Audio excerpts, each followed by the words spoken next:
여러분, 전화기를 발명한 사람이 누군지 아십니까? 예, 다 아시죠? 예, 벨소리 울린다 그러지 않습니까? 예, 알렉산더 그레이엄 벨이 전화기를 발명했습니다. 이 알렉산더 그레이엄 벨은 어릴 때부터 소리에 관심이 많았습니다. 왜 그러냐면 이 벨의 엄마가 청각 장애인이에요. 그러다 보니까 엄마가 왜 못 듣나, 그래서 엄마 이 귀를 어떻게 잘 들리게 할 수 없을까, 이런 고민이 많았던 친구가 이 벨이라는 분입니다. 아마도 어머니의 영향이 있었는지 나중에 이제 결혼을 하고 부인을 얻는데 이 부인도 청각장애인이었습니다.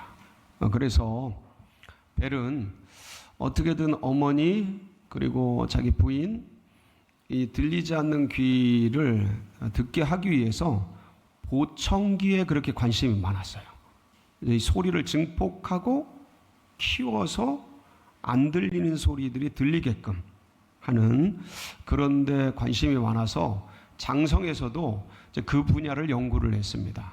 그래서 소리를 증폭하는 거, 그 기술을 연마하고, 그래서 이제는 연구에 연구를 이제 거듭하게 되는데, 많은 투자자들이 이 그레이엄 벨에 이 보청기가 이제 될 것 같으니까 많은 사람들이 투자도 하고 그랬습니다. 근데 문제는 뭐냐면 연구하고 실험하고 하면 할수록 계속 성공을 해요, 실패를 해요?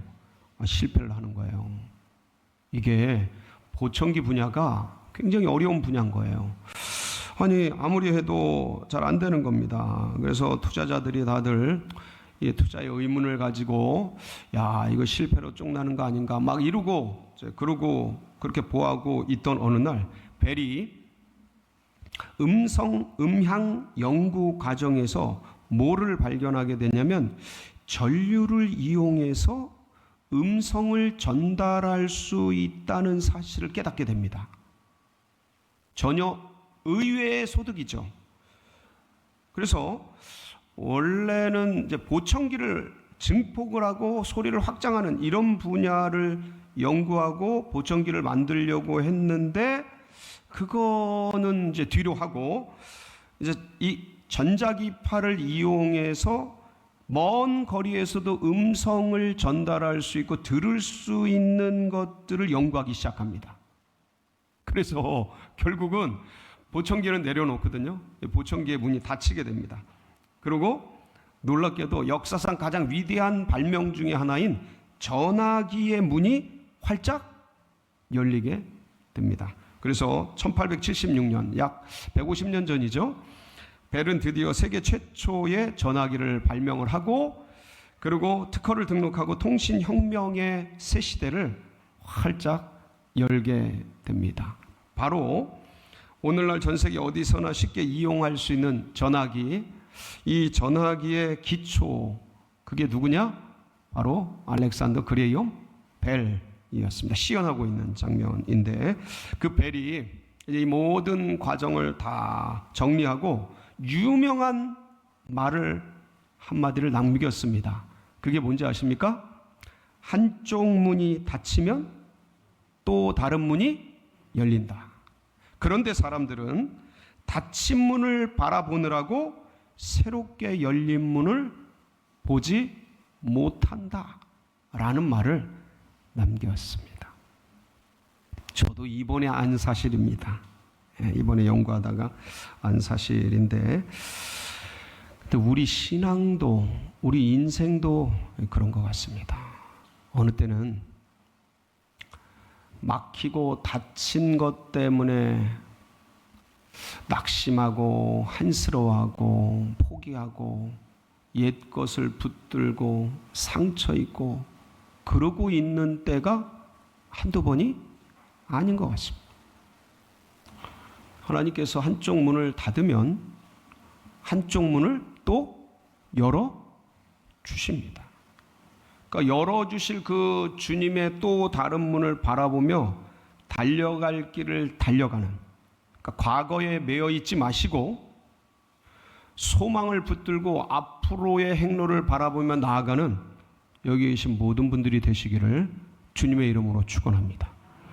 오늘 본문 말씀이 바로 그런 말씀입니다. 그래서 오늘 이 말씀을 통해서 여러분들, 하나님이 막으시는 길이 있구나. 그리고 그렇다고 하나님이 가만히 계시는 게 아니고 또 다른 문을 여시는구나. 그래서 이 열린 문을, 주님께서 문을 활짝 열어주시면 그 열린 문을 향해서 순종하고 기쁘게 달려가는 여기 계신 모든 분들 되시길 바랍니다. 예. 오늘 말씀은요, 첫 번째, 성령께서 우리의 계획을 막으실 수 있다. 하나님께서 우리의 생각을 막고 닫으실 수 있다 라는 부분이 첫 번째 우리가 살펴봐야 될 말씀이에요. 6절 7절 말씀을 한번 살펴보면 우리가 명확하게 이 부분을 알 수가 있습니다. 한번 같이 보실까요? 시작. 성령이 아시아에서 말씀을 전하지 못하게 하시거늘 그들이 부르기아와 갈라디아 땅으로 다녀가 무시아 앞에 이르러 비두니아로 가고자 애쓰되 예수의 영이 허락하지 아니하시는지라. 예, 이 말씀은요, 사도 바울의 2차 전도 여행 때에 등장하는 그런 사건입니다.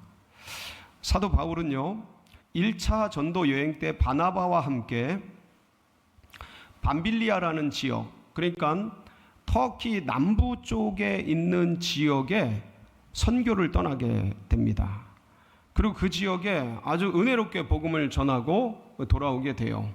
그래서 돌아오고 나서 사도 바울이 바나바랑 같이 갔거든요. 우리 다시 한번 1차 전도 여행을 했던 지역을, 그래서 그 영혼들을 돌아보고 교회를 살펴보면 좋겠다 하고 2차 전도 여행을 제안하게 됩니다. 바나바도 쾌히 너무 좋다, 가서 한번 살펴보자. 그리고 이제 응하면서 가려고 할 때에 바나바의 조카가 한 명 있었습니다. 그게 누구냐면 마가 요한이라는 사람이에요. 이 사람이 누구냐면 마가의 다락방 그 주인집 아들내미입니다. 아주 잘 살았던 그런 아들내미인데, 바나바는 2차 전도 여행 때도 이 마가 요한을 데리고 가고 싶었습니다. 마가 요한을 데리고 가려고 했어요. 그랬더니 바울이 안 된다는 거예요. 밤빌리아에서 갑자기 예고도 없이 우리를 떠난 그 사람을 또다시 데리고 갈 수 없다 하고 서로 의견이 부딪히게 됩니다. 마가 요한의 동행 문제로 의견이 부딪힌 이 두 사람이 이 갈등을 해결하지를 못해요. 참, 그런 거 보면 위대한 하나님의 사람들도 어느 때는 글쎄 이게 클 수도 있고 작을 수도 있는 문제인데 우리들이 보기엔 그렇게 크지도 않은 문제를 갖고 부딪혀서 서로 갈라지고 찢어지는 그런 안타까운 일들이 벌어지게 됩니다. 그 내용을 정리한 부분이 사도행전 15장 37절에서 39절인데 이 말씀을 한번 잠깐 같이 봉독하겠습니다. 시작. 바나바는 마가라 하는 요한도 데리고 가고자 하나 바울은 밤빌리아에서 자기들을 떠나 함께 일하러 가지 아니한 자를 데리고 가는 것이 옳지 않다 하며 서로 심히 다투어 피차 갈라서니 바나바는 마가를 데리고 배 타고 구브로로 가고. 이것 때문에 심히 다툽니다. 싸워요.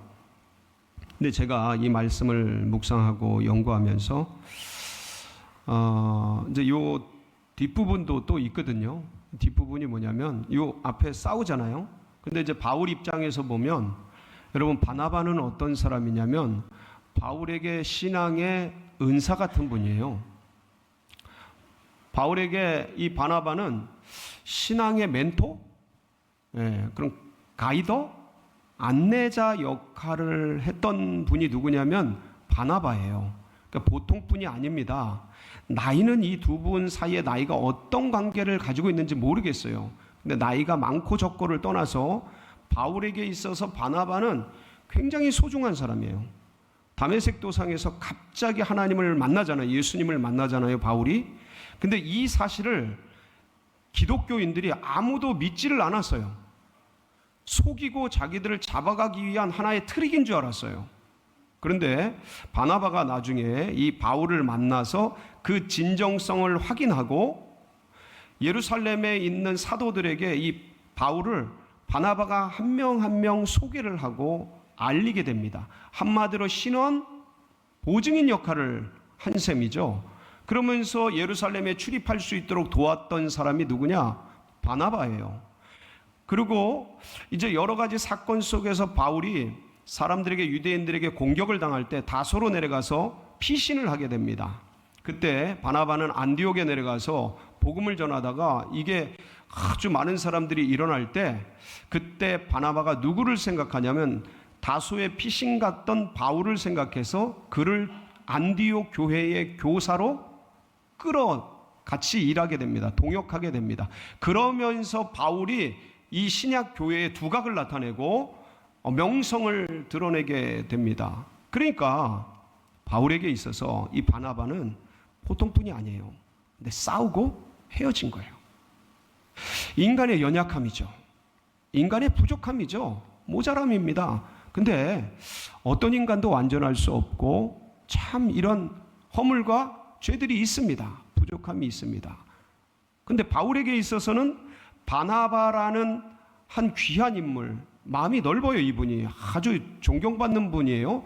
근데 이분과의 아름다운 교제의 문이 어떻게 된 거예요? 닫히게 된 거예요. 사람을 잃게 된 거예요. 가슴 아픈 일이죠. 마음 아픈 일이죠. 참 근데 신기한 게, 그러고 나서 바울이요 실라를 데리고 육지로 해서 저 터키 지역으로 이제 올라가게 됩니다. 근데 거기 루스드라라는 곳에서 누구를 만나냐면 그 바나바와 헤어진 다음에 바로 연결되는 말씀이 바울이 루스드라에서 디모데를 만나는 장면이에요. 디모데가 누굽니까? 바울에게 있어서 영적인 아들이에요. 바울의 모자란 부분, 부족한 부분, 그것들을 잘 채워줄 수 있었던 사람이 누구냐면 디모데였어요. 그래서 디모데를 만나게 돼요. 그러니까 이 말씀을 제가 이렇게 보면서 이야 신기하다. 바울에게 있어서 바나바라는 어떤 너무 좋은 멘토요, 스승이요, 선생이요, 가이드였던 그쪽 관계의 문이 닫히니 희한하게 디모데라는 새로운 영적인 아들, 이 관계의 문이 열리게 되는 참 신비로운, 그러니까 인간의 부족함과 연약함 때문에 찢어지고 다투고 그러지만 하나님께서 이것조차도 합력해서 아름다운 선을 만들어 주시더라. 참 은혜가 아니겠습니까? 이게 인간이 다 계획할 수 없는 것이거든요. 하나님의 은혜 속에서 이런 놀라운 길들로 인도하시는 모습을 볼 수가 있습니다. 이렇게 해서 바울이요 이 루스드라 지역으로 가서, 그래서 이제 이 아시아 쪽에 이제 복음을 전하려고 이제 가게 됐어요. 근데 문제는 뭐냐면, 아니 오늘 말씀을 보면 아시아에 뭐를 전하려고 간 거예요? 복음을 전하고 선교를 하려고 간 거지 않습니까? 우리 6절 말씀 다시 한번 돌아볼까요? 시작. 성령이 아시아에서 말씀을 전하지 못하게 자, 여기 보세요. 바울과 바울 팀은 1차 전도 여행을 했고, 그러면 이제 육지로 돌아가서 1차 전도 여행지를 돌아보려고 했던 거예요. 그리고 거기서 좀 더 나아가서 지금 우리가 생각하는 이 아시아 대륙 말고 터키 지역에 저 북서쪽 끄트머리가 아시아 지역이었어요. 그동안은, 그때는 2000년 전에는. 그래서 이 밤빌리아 지역 옆쪽에 있는 이 아시아의 복음을 전하려고 계획을 하고, 그리고 바울 일행이 전도 여행을 떠났단 말이에요. 근데 성령이 아시아에서 말씀을 뭐하게 전하지 못하게 하셔. 막으시는 거예요. 주님 나라의 복음을 전하고 주님 교회를 세우고 영혼을 세우고 제자를 양성하고 하나님 나라를 감당하려고 하는데, 아니 이 일을 막으시다니, 이게 이해가 됩니까? 근데 막으시는 거예요. 여러분, 이런 일이 있다라는 사실을 기억하시기 바랍니다. 내가 선한 의도로 좋은 동기로 그 일들을 하지만 하나님은 그것을 막으실 수 있다라는 거예요. 바울은 잘못된 선택을 한 게 아니라 하나님의 더 큰 그림과 놀라운 경륜을 다 이해하지 못했을 뿐이에요. 그 하나님의 거대한 손으로 빅피처 속에서 이 작은 인간이 그걸 다 보지 못하는 데서 오는 그런 어떤 한계, 연약함, 부족함일 뿐이지 바울이 잘못 선택한 것은 아니었어요. 아시아에서 복음을 전하려고 하는데 이쪽에도 주님의 복음이 필요하지 않겠습니까? 근데 그걸 막으시는 거예요. 아니 그럼 어디로 가란 말인가? 준비해 온 것은 아시아 쪽인데 도대체 우리가 여러분 현장 실습 가면요 네팔 필리핀 간단 말이에요.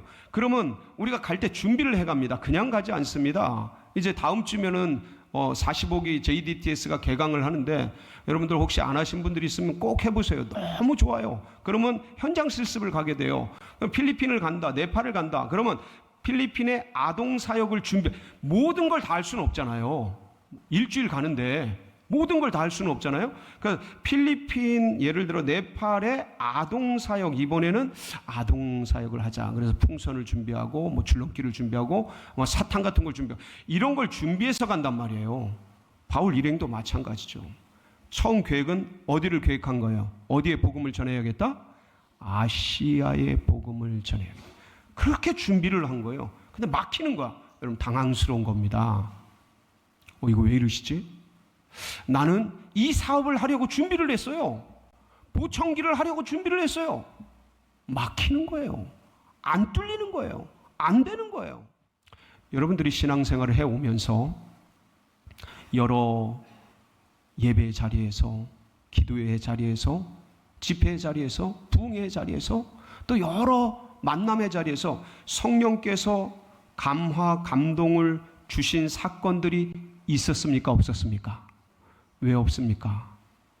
근데 그때 이걸 하라고 주시는 사인이구나, 감동이구나, 감화구나. 그리고 나서 그거를 순종하고 따라간 것들이 얼마나 되는지 한번 살펴보세요. 대부분은 어떡합니까? 대부분은 바람처럼 사라져갑니다. 연기처럼 사라져가요. 순종하는 게 결코 쉽지 않습니다. 힘쓴 거예요. 마케도냐로 가기를 힘쓴 거예요. 이건 주님이 보여주신 것이다. 인정하면서 내 마음에 자꾸 인정하면서 설득하면서 내 안에 해석을 하면서 이거 하나님이 해주신 거야. 하나님이 보여주신 이건 환상이야. 이거는 넘어가야 돼. 우리가 아시아로 준비해가지고 왔지만 하나님이 유럽으로 가라 하시는 거야. 설득하고 자기에게 해석해주고 그러면서 힘쓰고 애써서 결국 바울 일행이 이 유럽으로 넘어갑니까? 안 넘어갑니까? 넘어갑니다. 순종을 해냅니다. 그래서 거기서 누구를 만나요? 루디아라는 여인을 만나고 그 교회가 빌립보 교회가 됩니다. 그 집이. 그리고 그 집을 중심으로 유럽 선교가 엄청나게 일어납니다. 고린도 교회가 세워지고 거기서 제자들이 일어나고 성도들이 아주 그냥 사방천지에서 몰려오면서 유럽의 복음이 편만하게 전해지는 아주 놀라운 역사를 일으키게 되었습니다. 사랑하는 성도 여러분, 꼭 기억하시기 바랍니다. 하나님이 한쪽 문을 닫으면 반드시 한쪽 문을 열어주신다. 그때 기쁘고 온전하게 즉시 순종해서 하나님의 역사를 이루어드리고 여러분 생애 가운데 기쁨이 되고 은혜가 되는 그런 복된 성도님들 다 되시기를 주의 이름으로 축복합니다.